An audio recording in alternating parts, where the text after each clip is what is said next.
feels much more comfortable at a rally than at the council table.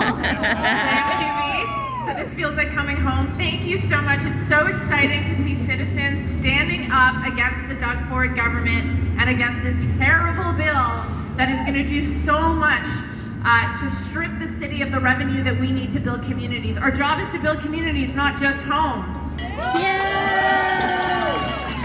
And as you all may know, we're about to head into a very long city council meeting, and we're about to head into city budget season. And I asked city staff how much of a tax increase would be required to recoup the money that Bill 23 takes out of the system, and it would be more than 3.5%. It's hundreds of millions of dollars.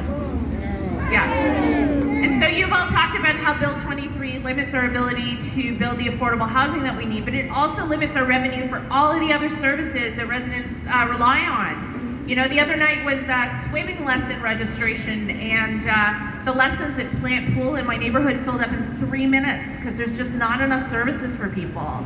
So I know a lot of us who are standing here are very worried that we're about to enter a period of austerity, and we need to fight back. Because this is the time when people need services more than ever, and this bill guts the city's ability to fund those services. So I know that a lot of us standing here are really committed to pushing back, to ensuring that the city gets the resources that it needs, and that we're not just building housing, we're building affordable housing, and we're building communities. So thank you so much.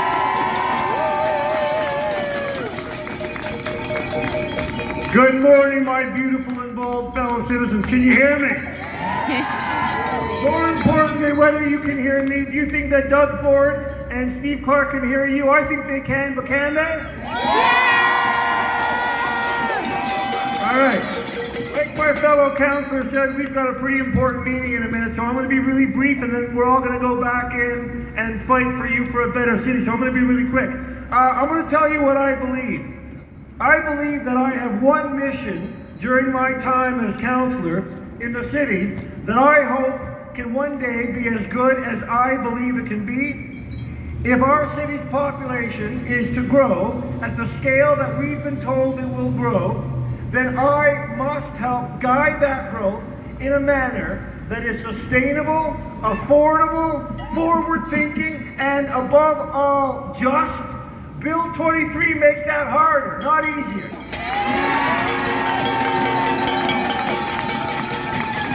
I believe in the principle that those of us with the least should benefit the most from the decisions that are made in government. Bill 23 makes that harder, not easier.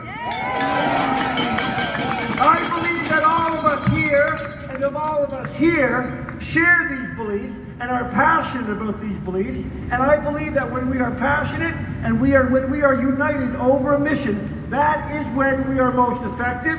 So what do we need to do? We need to push back hard against Bill 23 and work together to build a more sustainable, more affordable, more accessible, and more just city for all. Thank you.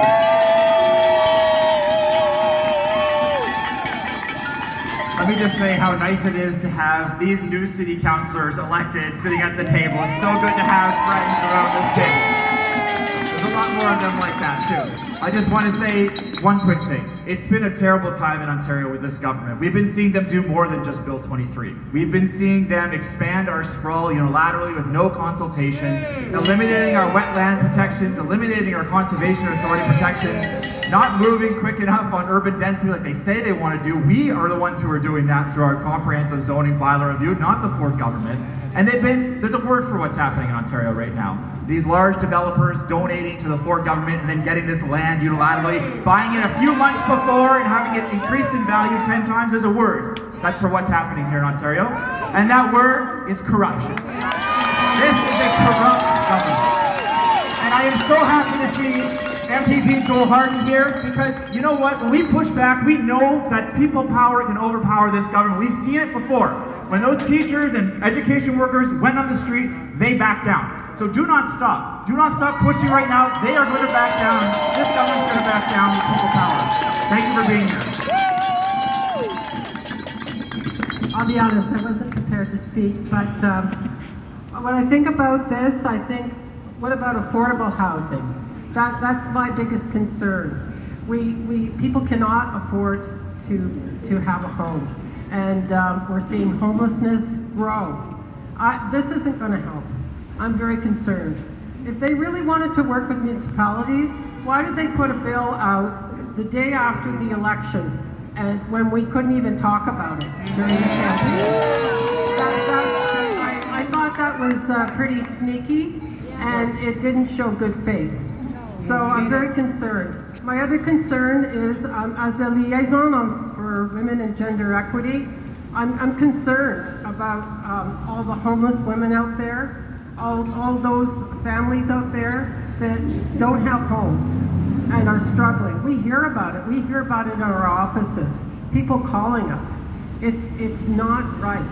We need to do something about this. I'm also concerned about the environmental angle. I live in Bay Ward. We have floods. Floods are a reality, and they're going to get worse. Climate change is real, and we have to watch this, and we have to look at our wetlands, and we have to protect our shores. Thank you. Thank you.